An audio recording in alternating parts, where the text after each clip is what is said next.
Kapuso educational show na AHA na maalam na sa ere matapos sa mahigit 14 years.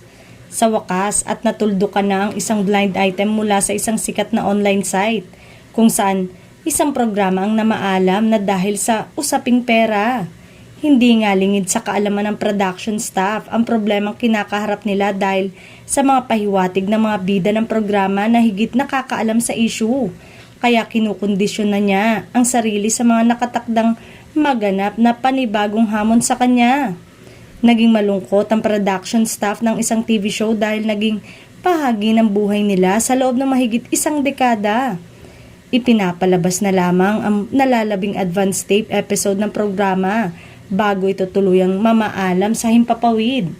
Inaasahang magbabahagi rin ng saloobin ng mga artista ng magsasarang television show kapag nagbigay na ng opisyal na pahayag ang management ng TV network na nagtiwala sa kanilang mga kakayanan. Napakalaki ng naging tulong ng programa sa dalawang showbiz personality dahil sa malawak na exposure at talent fee ng kanilang tinatamasa.